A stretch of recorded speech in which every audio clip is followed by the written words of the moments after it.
सुबह का समय था। हरियापुर नाम का एक छोटा सा गांव था।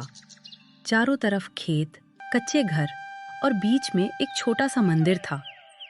गांव के चौराहे पर छोटी छोटी दुकानें लगी रहती थीं।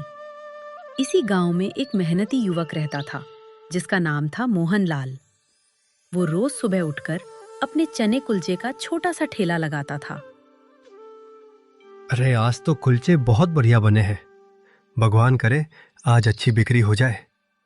मोहनलाल बहुत गरीब था, लेकिन दिल का बहुत अच्छा था। उसकी बूढ़ी माँ कमला घर पर रहती थी। बेटा, ज्यादा मेहनत मत किया कर, तेरी सेहत भी जरूरी है। अरे माँ चिंता मत करो, मेहनत करेंगे तभी तो घर चलेगा।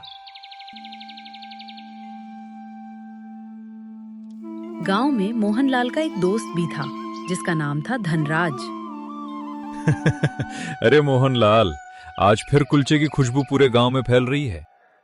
आजा दोस्त, तुझे तो फ्री में ही खिलाऊंगा।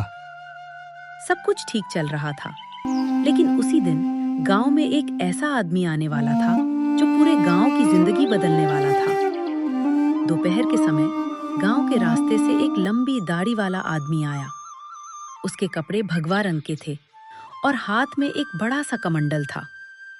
वो खुद को महात्मा त्रिकाल बाबा कहता था। जय हो भक्तों, मैं दूर पहाड़ों से आया हूं, मैं भविष्य देख सकता हूं। गांव वाले धीरे धीरे उसके पास इकट्ठा होने लगे। अरे ये तो बहुत बड़े साधु लगते हैं। शायद ये हमारे गांव की किस्मत बदल दे। जिसके घर में दुख है, जिसके जीवन में परेशानी है, वो मेरे पास आए। जो भी मेरे पास सच्चे मन से आएगा, उसकी किस्मत बदल जाएगी। लोग उसकी बातों में आने लगे। धीरे धीरे पूरे गांव में उसकी चर्चा होने लगी। शाम के समय मोहनलाल अपना ठेला समेट रहा था। अरे मोहनलाल, तूने उस नए बाबा के बारे में सुना? कौन बाबा? वही त्रिकाल बाबा। लोग कह रहे हैं कि वो चमत्कार कर सकते हैं। मुझे इन सब बातों पे ज्यादा भरोसा नहीं है। लेकिन धनराज उस बाबा से बहुत प्रभावित हो चुका था। मुझे लगता है हमें उनसे आशीर्वाद लेना चाहिए। ठीक है, चल देख लेते हैं। अगले दिन सुबह मंदिर के पास बहुत भीड़ थी। त्रिकाल बाबा वहीं बैठे थे। जो भी मेरे पास सच्चे मन से आएगा, उसकी किस्मत बदल जाएगी। लोग अपनी समस्याएं बताने लगे। बाबा, मेरे बेटे को नौकरी नहीं मिल रही। अगर तुम मंदिर में 500 रुपए दान करोगी तो सब ठीक हो जाएगा। लोग उसकी बातों में आकर पैसे देने लगे। कुछ तो गड़बड़ है। धनराज अब पूरी तरह बाबा के असर में आ चुका था।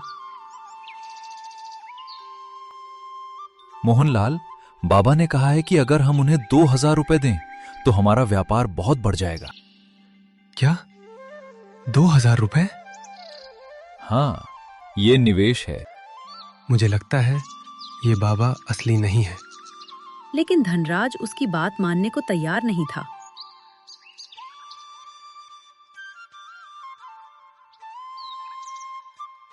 कुछ दिनों में बाबा ने पूरे गांव से बहुत पैसे इकट्ठा कर लिए।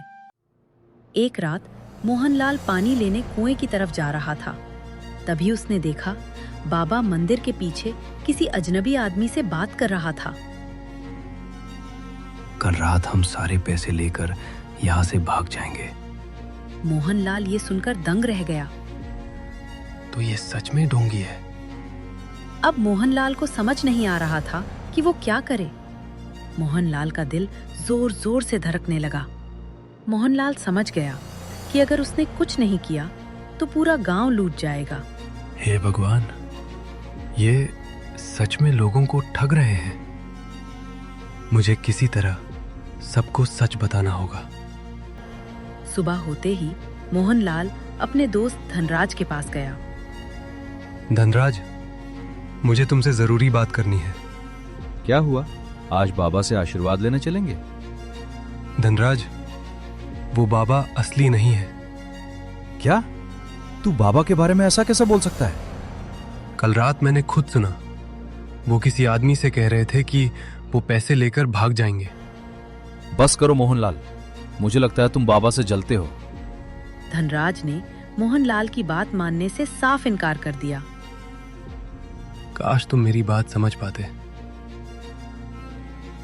मोहनलाल अब गांव के सरपंच भीम सिंह के पास गया। सरपंच जी, मुझे आपसे जरूरी बात करनी है। हाँ बेटा, बोलो क्या बात है। मुझे लगता है त्रिकाल बाबा ढोंगी है। क्या? मैंने उन्हें खुद रात में पैसे लेकर भागने की योजना बनाते हुए सुना है। सरपंच भीम सिंह कुछ देर सोचने लगे। अगर तुम्हारी बात सच है तो हमें उन्हें रंगे हाथ पकड़ना होगा। मैं भी यही चाहता हूं।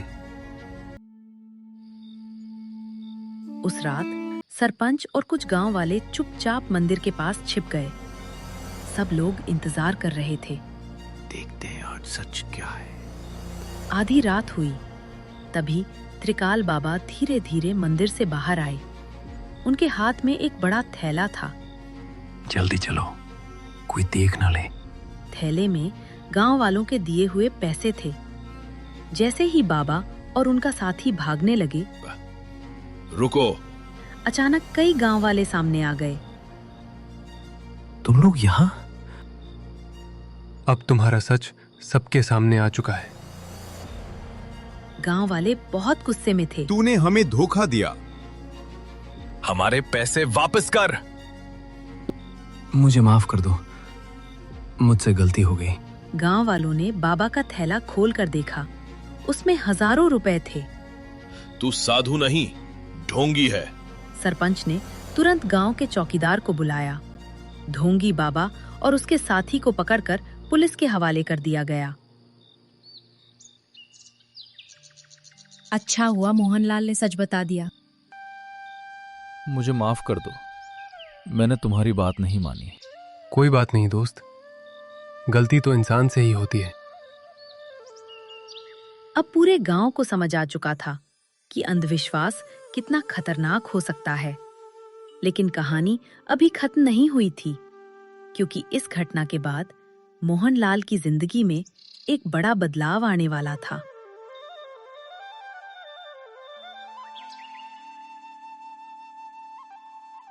कुछ महीनों बाद मोहनलाल का छोटा सा ठेला अब एक अच्छी सी दुकान बन चुका था। उसकी दुकान पर रोज बहुत भीड़ रहती थी। धनराज भी अब मोहनलाल के साथ मिलकर दुकान चलाने में मदद करता था। अब तो हमारा काम खूब चल रहा है। हाँ दोस्त, लेकिन हमें हमेशा ईमानदारी से काम करना है। अगर हम मेहनत और ईमानदारी से काम करें तो भगवान भी हमारी मदद जरूर करते हैं। हरियापुर गांव के लोगों ने उस घटना के बाद एक बहुत बड़ी बात समझ ली थी। किसी भी इंसान की मीठी बातों में आकर आंख बंद करके भरोसा नहीं करना चाहिए। सच्चाई और समझदारी ही इंसान को मुसीबत से बचाती है।